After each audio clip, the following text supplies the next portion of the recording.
All right, hi everyone. Thank you for joining us. I'm here with Sarah Burton, who is doing an incredible business for all of us disabled people who are interested in the workforce and also people who are in charge of the workforce who need to know more about disability. I am so grateful to have Sarah here today. We just had our lovely little chat about brain fog as I forgot my own name before we started recording. So I'm going to let Sarah talk now about what she is dealing with and also what her business is about. So I really wanted to first ask you about your diagnosis because we have the same things and I know how long it took me to get diagnosed. Yes. So I am so curious about your journey to that place. Certainly, yes. So I started getting ill many years ago. I think even as a child, I showed signs of being unwell. My mum used to take me to the doctors. They used to fob her off, saying that I was attached to the apron strings. And it was an ongoing process.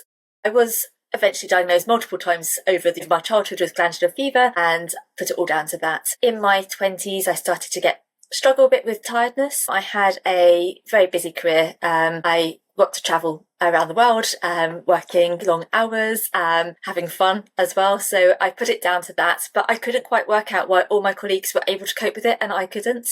And I just slowly got worse. I changed jobs to try and get a job where I was more based at home, but I still continued, tried to change another job.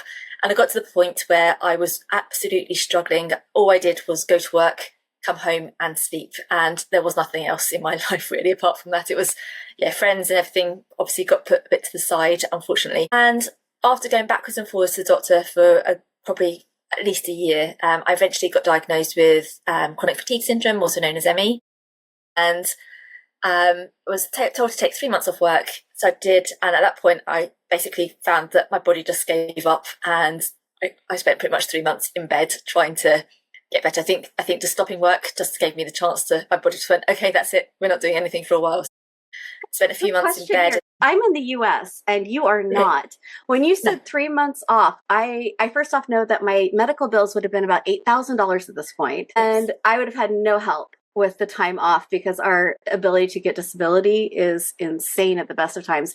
Do you guys have something different where if you get diagnosed with something that the government will help you? Because I know you're probably not paying $8,000 bills. No, all the medical bills were free, covered. So all the diagnostic tests and everything like that were covered. I obviously, if I have to see some specialists in terms of like physiotherapy or anything like that, then there is some of that covered. But if you want extra, you need to pay for that. In terms of taking time off sick, we do get something called statutory sick pay, and where we get a minimum amount of money being paid, but certain organisations that you work for might cover you for a set number of months. So I was very fortunate that my employer covered me for the 3 months that I had off work. I'm sorry, I'm just crying in American over here, so just ignore my feelings. So you were able to take the 3 months off, but during that time, your body just went into full time off. Right, yes, okay. Yeah, and I very much struggled to recover from that. I was able to start working a bit part-time, but eventually had to leave my career. And actually at that time, I also had a child. So my ME consultant said he knew that I was interested in having children, and he said, actually, that might help your ME. And for some people, that does actually help. That helps? Yeah. Sometimes it can kickstart the hormones, apparently. And to be honest, during my pregnancy, I was the best I'd ever felt. All my friends who were having children were complaining about how exhausted they were. And I was like, I feel amazing. It's similar to Ehlers-Danlos. Either just like I was destroyed because I have Ehlers-Danlos and my pregnancies destroyed me. But I have friends who have Ehlers-Danlos where it was the best they've ever felt. They went into remission for like that time. Not saying, please go get pregnant and give this a try, because it is a roll of the dice. We're just saying this is weird things that happen to us. Well, I've had both experiences. My first pregnancy, I felt amazing. My second pregnancy, very much less so. I mean, you did have another human you were taking care of as well as being as well. Exactly. So so I ended up having to give up that career, which very much was my identity, and I had so much ambition before that, and I felt I lost that ambition. I did eventually find a very part-time job, but I knew that I could never achieve much in that job. I'll talk about that a bit later anyway, about the business starting. When my daughter I had to go and visit the local primary school, was shown around by the headmaster and happened to faint on him, which was highly embarrassing. I slid down in the gym onto the floor very elegantly, and I promised myself I would not send my daughter to that school. Although I actually ended up doing it, I decided that wasn't a good enough reason not to send my child there. And I was then referred to a cardiologist to look at if there's anything else going on. And I always felt that the chronic fatigue syndrome diagnosis didn't really sum up everything I was experiencing. I felt that it addressed some of my symptoms, but there was a lot more going on. I had some tests with a cardiologist, including the table tilt test, and he sent me it's awful. He said, I was gonna say it's almost Monty Python levels of torture. Like it feels like it shouldn't be torture, but it is. Like very really Dishrack moment. Yeah. Yeah, I remember trying to order a cup of tea afterwards, and I couldn't work out how to actually ask for a cup of tea. I just had no way of doing that. I don't know what it did to my brain, but it completely scrambled it. But my cardiologist at that point said to me, he then sent me a letter saying that I had vasovagal syndrome, which basically means when you stand up, your blood pressure falls. In between having the table tilt test and getting the result, I'd had this chance conversation with somebody who mentioned POTS syndrome to me. She said, my symptoms sound like POTS. And at the same time, in literally the same week, my dad sent me an article from the newspaper which said that a lot of people who have been diagnosed with chronic fatigue syndrome actually have POTS as well. So 2 bits of information in the same week for a condition I'd never heard of. And so I went away and read about it, and I was like, this is me. It sums up me completely. And I realised I'd had the test which could diagnose it. And then I got this letter, and it didn't mention POTS at all. It mentioned vasovagal syndrome. I did something I probably wouldn't have done. I don't know what came into me, but I asked for a call with the consultant, and I challenged him on it and said, is there a possibility I could have POTS? And he said, why would I diagnose you with POTS syndrome, which is quite rare, when I've diagnosed you with something that's very common? And I was like, please just give me 10 minutes of your time. And I explained to him all my symptoms, and he said, okay, I'm going to have a look at your results again, look at your table tilt results. And a few hours later, he called me up and said, yeah, you're right, and that's what you've got. So do that on a recording, because I feel like that's something that I would like ASMR just to go to sleep peacefully. It's laughing about it. Yeah, and he then referred me to a POTS consultant. It was about a year waiting list to see him, and who then suggested, based on my symptoms, that I might also have Ehlers-Danlos syndrome. So then I managed to get diagnosed with that as well. But this is decades in the diagnosis, to be honest. I think I had a Holter monitor test where they look at your heart rate over 7 days, which showed that I had POTS probably about 16 years earlier to being diagnosed, because they were mentioning about the fact my heart rate kept racing, and they put it down to me running, which I don't do. So I felt that something might have been shown quite a lot earlier, and so it's quite frustrating not to have been diagnosed much earlier. Would have been much safer for you in so many ways. And I very much vibe you on the running even before I was diagnosed. If you saw me running, you need to also, because the only way I'm running is to get away from something. Absolutely. That's the way to ruin a beautiful walk. Yeah. Not a fan of running. I have like 2 different ways I want to go with this, but you know what I'm going to ask you first is about being a parent, because I have so many thoughts. I was diagnosed after having children. And I talk to a lot of people who are, I want kids, but I'm sick and I don't know if I can have them. And this is not telling anyone to go have babies. I am not here to tell you that. I am just here to say this is a conversation between 2 people who are chronically ill and have kids. And I don't know how I would make it without my kids. I've been very lucky in my kids, but parenting was not the way I was hoping it would go. I really thought I'd be the active mom. I'd be like at the park playing with them, and I was passing out taking my daughter to school. So we had to very much change what a good mom looked like in this household. And we're also going to talk about ambition and chronic illness. But I want to hear from you about like your experience parenting with chronic illness, how you talk to your kids about it, and how you are able to manage with kids, a business, and chronic illness, which is a 24/7 full-time thing. My God. Yes. This is not even a podcast. I'm just trying to get advice is what this is. Yeah, so my kids are amazing. They're very lucky. Again, I hadn't been diagnosed with POTS or Ehlers-Danlos when I had the 2 girls, but I had been diagnosed with chronic fatigue syndrome, which I had been assured wasn't genetic, so that it wouldn't be passed on. So that very much for me was part of the decision. And also the fact that he said it could actually help my health as well meant that it took away the real concern that I wouldn't be able to cope with pregnancy. So yeah, I think I couldn't imagine life without children. It took a long time to have my children, and it's been amazing. I think, like you, it's very hard. I'm not the mother that I would love to be. I'd love to have much more energy and be able to take part in a lot more activities with them. But they are very understanding. I found that by saying that I was tired, they couldn't really understand what was going on because they know what it's like to be tired and they know how they can get on with things when they're tired. So we now talk to them about the spoon theory, and they really get that. So I just, rather than saying I feel really tired today, I can't do something, I'll say I've run out of spoons, and that just means that they can really grasp what's going on and understand it. That's worked really well. My little one will often try and plug me in. She'll put her hands on me and say she's plugging me in to give me some of her energy, and she'll push me up hills and things like that. Brilliant. Darling thing I think I've ever heard. Do you want to explain the spoon theory for anyone who's listening who is strangely not familiar? No shade if you're not familiar with spoon theory, but some people don't know what it is, and I just want Absolutely, yes, yeah. So spoon theory is a way of understanding your energy levels. So having an understanding of how many spoons of energy you might start with in a day and how many spoons of energy are used up by doing various different tasks. So having a shower might use up a couple of spoons, and preparing a meal might use up even more spoons. And understanding what the number of spoons you have and how you spend them. So it enables you to work out how you can spend your time during the day without overspending on your spoons and leaving you depleted and then paying for it for a few days afterwards. I think it's probably the best way. Yeah, I was going to say the shower is like all the spoons are gone, only knives. Knives are all that's left. I saw that. It was like a little raccoon, like looking super feral and holding a knife. It was like, no spoons, only knives. I'm like, you understand me. I just get to throw this out here for anyone who's listening who's like, I do have small children. I am chronically ill and I just can't. What I did that ended up working really well with my youngest was we'd have what we call darling slug days.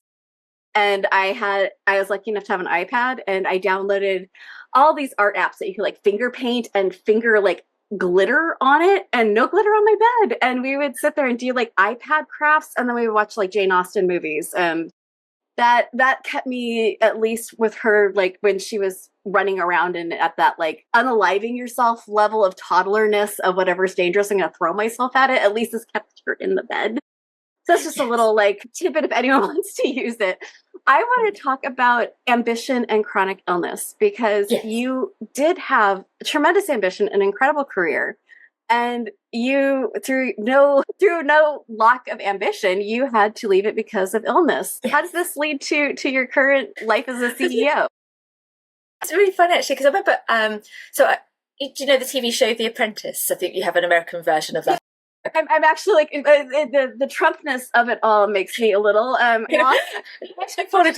November, like since November, like chunks of hair, like we're okay.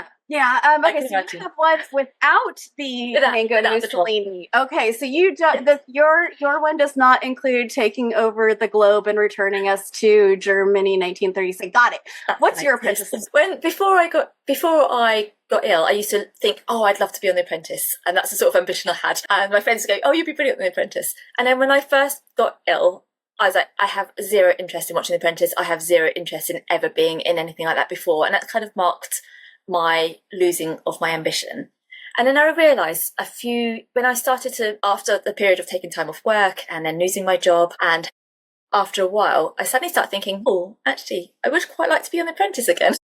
So that was where that is a funny thing to measure it by, but that's how I knew that my ambition was coming back, was purely based on the Apprentice TV show. And I realised that my job wasn't fulfilling me. I had to deal with a whole change of identity from not being a successful career person anymore and not really knowing how to pull in that identity. I guess I then saw myself more as a mother rather than as a career person, but I still had that ambition within me. And I thought that I'm going to struggle to work full time. It's going to be very difficult for me to find a job that will enable me to move up the ladder without affecting my health. And I just could not find a way that would work for me, particularly having children. And so I started to sort of think about the idea of starting my own business. And it took me a long time to decide what to do. But my daughter at the time was starting to get into natural skincare, skincare. So body butters and all that sort of thing. So I wasn't so keen on her using all that. She had some allergies. I was being very careful about what I was using. So I was like, I don't really want her using all these cheap skincare products, and decided to learn how to formulate them myself, and really loved it. And she got involved as well. She loved making the products. So I ended up making kits for children and making lip balms and bath bombs, and then making the kits that children could make their own. I even ran some workshops around it as well, which was a very bad idea when you have a chronic illness. And I loved what I was doing, but I was making my health worse. I just could not find that balance. And I spent all my time looking for advice, doing courses, trying to train myself. And none of the advice was working for me. It's very much like, you should be doing this, you should be doing that, you've got to put out all the social media, you should be talking to all these people. And I was feeling guilty for taking time off to recover, and it was just taking it out of me so much. And I was like, I've got to be able to find a way to run a business in a chronic illness friendly way. So I tried to do some research. I was looking up on websites to see if I could find anything, and there was nothing out there at all. So I set up a Facebook group called Entrepreneurs Against the Odds, and just started having conversations with people, finding out what their challenges were, and just inviting people in. I can't be the only person with a chronic illness running the business. There must be others out there, but I couldn't find them. So I was like, okay, if I can't find them, then I'm going to create a place and they can come and find me instead. And have created this lovely community. And over the years, that has developed into a business, which is called Excel Against the Odds, where I support business owners with chronic illnesses. I do mentoring, provide training, and I've got membership. And I also support organisations who've got employees with chronic illnesses. So I do talks on raising awareness around chronic illness in the workplace, because there's a lot of information about chronic illness, but I don't know about in America, but in England, there doesn't seem to be much information about working with a chronic illness and being financially independent with a chronic illness. So I wanted to try and change that. I love it. I actually did give a talk at Lawrence Livermore Labs about how employers could better support chronic illness, because I feel like there's a semi-understanding of disability. Someone has been in a car accident. Now they can't use their legs. This is the things you do, and look at them at the gym. Yay! It's all inspiration porn. It makes me livid. But there's not the understanding of the constant changes minute to minute on what someone who is chronically ill is dealing with. And that's Absolutely. And that's something that has to be educated into our entire world. Like, it's not just a static thing of what we can and can't do. That changes for me second to second. Definitely. And I think a lot of employers just don't realise the scope of the issue either, because I know it took me a long, long time. It was only when I desperately needed to take time off that I actually admitted that I needed help, because I knew that if I... And how hard was that? Let's have a discussion about that real quick. How hard was it to come out of the chronic illness closet? Awful, absolutely awful. And I think it ended my career. So it was very difficult. And I think there's a lot of people out there who don't disclose because of those fears. And a lot of those fears are founded as well. It's not their imagination. There are organisations who won't support people with chronic illnesses. So I think there has to be a cultural change within organisations to better support people, because I find that a lot of people are leaving their jobs because they're not getting the right support. But that's because they can't ask for it, because they don't feel empowered to be able to ask for it. They don't feel safe to ask for support. In the UK, do you have legal protections against that?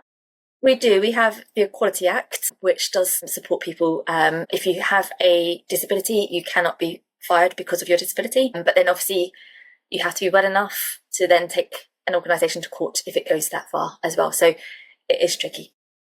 We have something very similar, and we have to take on the brunt of the legal costs until it gets like in our favor, and then we can sue the place for our legal costs. But we do have to, and that's just so mind-boggling to me. If there's ever a group that has no money, it's kind of us, especially in the US, where I am not kidding when I say and with health insurance, my last hospital bill for an ER visit for 3 hours was $8,000, and that was with insurance. So just saying, it's an expensive hobby to have. Exactly. Most expensive ever.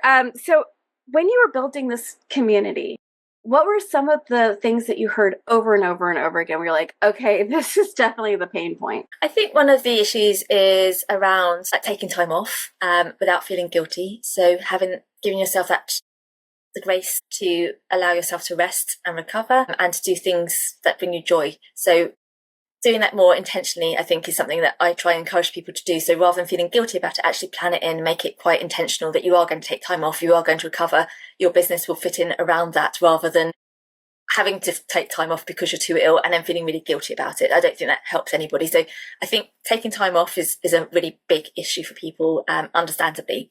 I think there's some other massive issues around things, trying to get funding, trying to get the right support, even just having family and friends who understand what it's like. I think a lot of people with chronic illnesses who are lonely. A lot of people who run businesses are lonely, and then combining the two just creates an even bigger loneliness, I think. So trying to create that community to provide that support and understanding that they might not get from friends and family. Often people say that their friends or family might say to them, why do that? Why put yourself through running a business when you could just not work? And I think often people have that determination, that ambition, that they want to do something for themselves, and running a business can be that answer. I can't agree more. Like, I started running businesses because I was too sick to work for other people. So somehow that meant I could totally run a business and have that energy. But it did mean that I could schedule. And when you're talking about taking that time off, I think that's one of the big pitfalls that most new business owners fall into, is that, like Sally Fields, you like me, you really like me. And then you don't take any time off and you just say yes to everything until you are decimated. And the only time I started to find any sanity or safety in my business was when I came out of the chronic illness closet and I started to take weekends off and just tell people I'm sorry. Like, those are my days. Yeah, and people really understand it as well. I think if you're upfront about your boundaries, then you don't want them as a client. Like, absolutely. They are never, their money they're giving you will never be worth the pain they are causing you. Absolutely. So for your business, is this a coaching? I saw that you have a free download, which was the only thing I did not have time to download yet, but I'm very excited to download and take a look. Are you coaching people in this? Because I feel like when we're talking about community around owning a business, we're constantly dealing with the LinkedIn bros, like morning routine, 4 a.m., kill it at the gym, never see my children, work until I die. Yes. That kind of like culture. That's not healthy for them, for their families, for their livelihoods, and it sure is not something. Morning routines were not made for sick people. So I just want to see, like, what are you finding in the community on the best way to support each other, and what are you seeing? So the community is very much around understanding your energy levels, understanding your symptoms, listening to your body's symptoms and responding to that and working around it. So understanding when's a good time for you to work, when's a good time for you to rest, planning your work around that, and then making sure you have the right business strategy as well. So if you're working one-to-ones, then you're very limited to how much you can earn because you're limited to how much time and energy you have. So trying to find a business model and a business strategy that works for you is so important. Then also things like boundaries we've mentioned, and scheduling, automation, and also delegating work as much as possible as well, so you don't have to do everything yourself. So there's quite a lot of different things that you can put in place to make business chronic illness friendly, as it were. So that's what I'm trying to encourage people to do, is to build the right business for them so they can enjoy their life, enjoy their business, and look after their health at the same time. Are there any tools for automation that you're like, I am so grateful I found this? This is absolutely making it possible. I think things like scheduling tools, so for posting social media content are brilliant. Even things like emails, I find that because of having a fluctuating condition, that I don't know what I'm going to be from one day to the next. So when I have a good day, being able to schedule things and then not have to worry about it is amazing. I think there are AI tools now which can be very useful, energy saving techniques, things like Canva or other AI tools. Yes, Canva, by the way. Let's do a huge plug out for $100 a year, unless you're a nonprofit, in which case it's free. And you could design anything from books to like social media posts, and you can like, I'm not sponsored by Canva, by the way. I'm just obsessed with it. It's brilliant, isn't it? Oh my God. I'm an artist and I still use it I love that software. And it's drag and drop. You don't have to know anything. I don't tend to use AI very often just because I'm concerned about the environmental impact of AI. But I do use some of it, like for if you're a podcast host and you're interested in doing that, but you're like, there's no freaking way. Riverside FM, if you want to start your own podcast, and they do have a free version, and you can bring in, and it will like give you your show notes and titles and tags and everything. I'm like, I know it's killing the environment, but thank you. Like, that's one of the only like AI tools I use with any regularity, but there's no way I could run this podcast without it.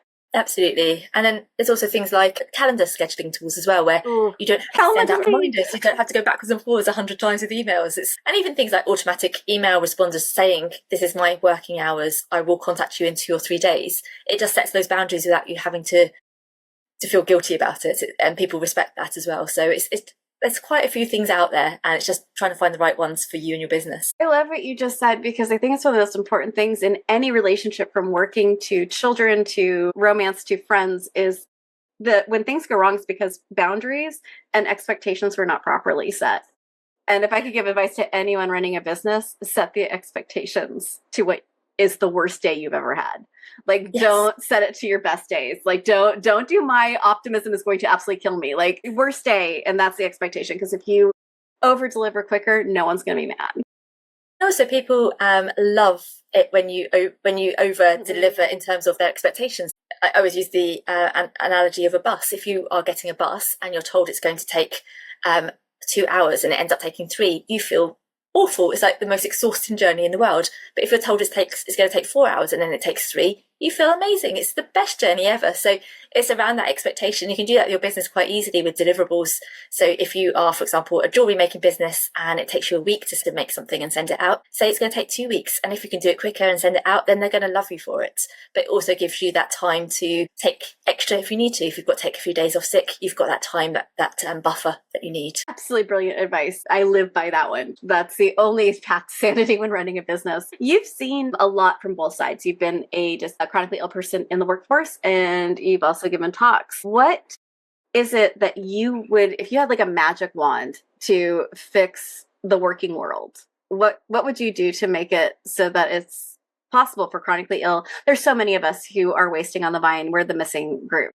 What would actually be that magic wand thing that would allow us to actually live up to our potentials and what the things we want to do and achieve? I think the biggest thing is a cultural change, where people understand that the challenges that people face, not even just chronically ill or disabled people, but carers, people caring for children, people caring for elderly people, elderly parents, for example. It's understanding that people have things outside of work, and it doesn't mean that they're not a good employee. It just means that they can't necessarily work the set hours. One thing I find with a lot of people who are chronically ill is that they find ways to do their work in a lot less time. So one thing I would absolutely love is for you to be paid by deliverables rather than time working. I think sometimes it's really frustrating that you're expected to work 40-hour weeks, but actually you can do your work in 20 hours. And a lot of people work 40 hours and they spend a lot of time chatting or standing up and walking around and things like that.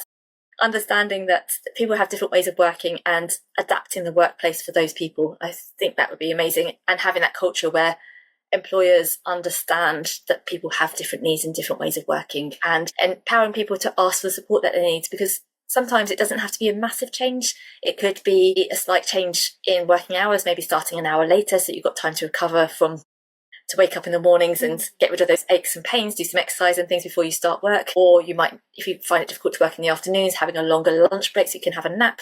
It's making those changes that don't necessarily have to cost any money, but can make a huge difference. I had a brilliant example in one of my workplaces is that I get migraines, and in one place that I was working, the overhead lights were triggering me. So every time I went into the office, I was getting a migraine. And I mentioned it, that I thought that was happening. And without me asking, they went out and replaced all of the overhead lights with desk lamps. And when I went in the office, which I only went in, I think, once or twice a week at that point, they turned, without me saying anything, someone would go up and turn off the lights and they'd all turn on their desk lamps. And I wasn't feeling like I was imposing, but it meant the world to me that they had thought of that. You are giving such an incredible example to people who run businesses, because there's this idea of like, oh, just toss them, the next person's in. No, it costs so much money to get a new employee. It costs so much time to onboard someone. So just doing things like this, that does not cost the company money, barely costs any effort, and you have a super loyal employee. Oh, win.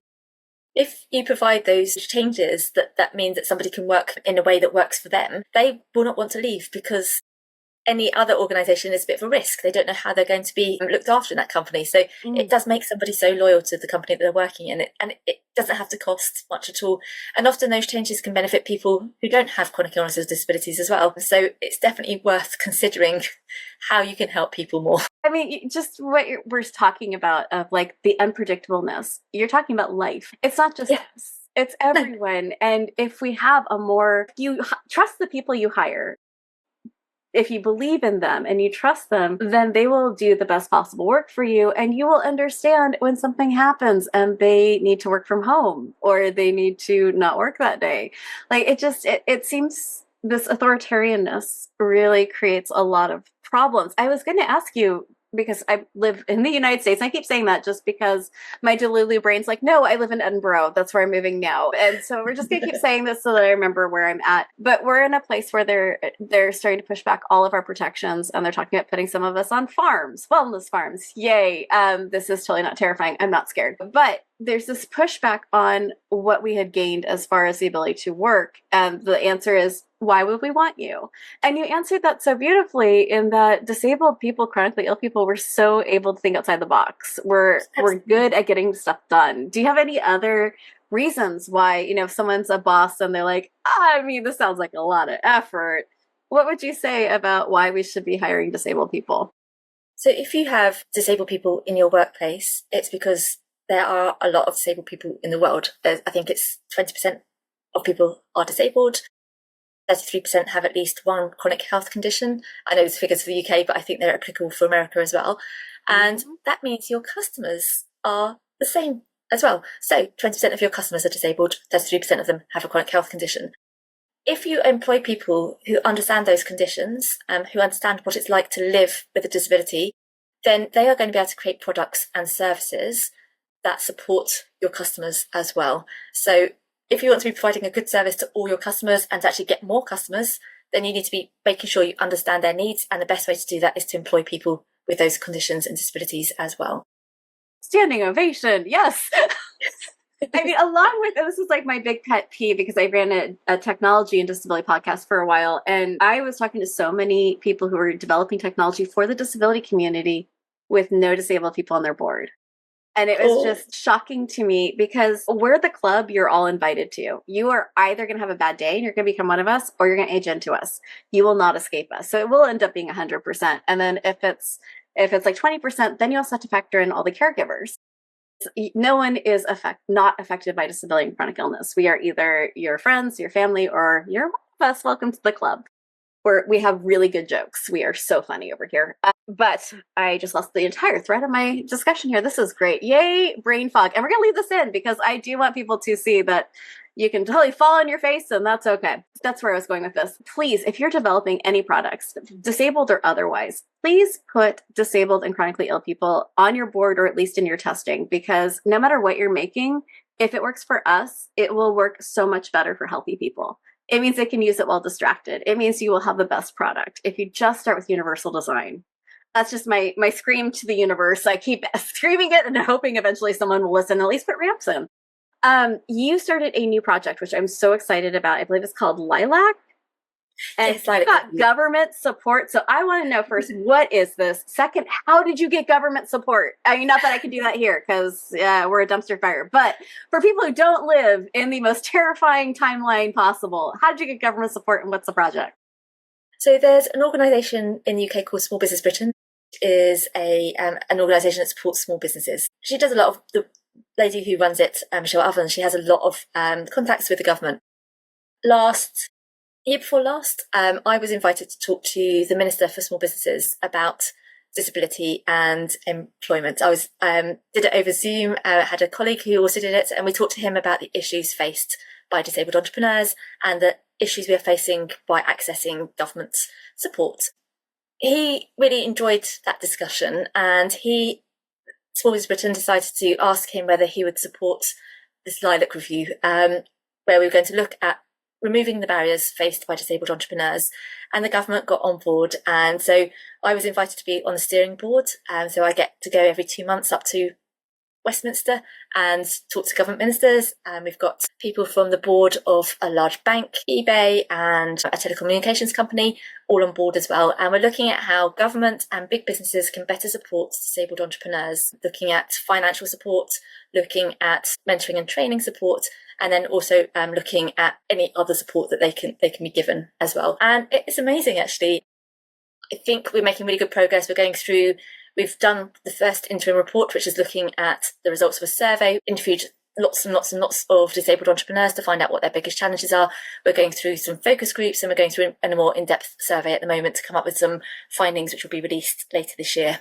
But there's already been a disability finance code that's come out of it, which the big banks in the UK have signed up to, which is going to make it easier for disabled entrepreneurs to get backing for their businesses, financial backing for their businesses, because a lot of people find that when they are going to their bank saying, I'm setting up a business, because they've got health conditions, they're not getting the loans that they might need or the support that they may need. So it's already having a big impact, and we're currently looking at supply chains in big organisations as well to see where disabled people can fit into the supply chains and be able to provide more products and services to big organisations. So it's an amazing project, and I'm absolutely delighted to be a part of it.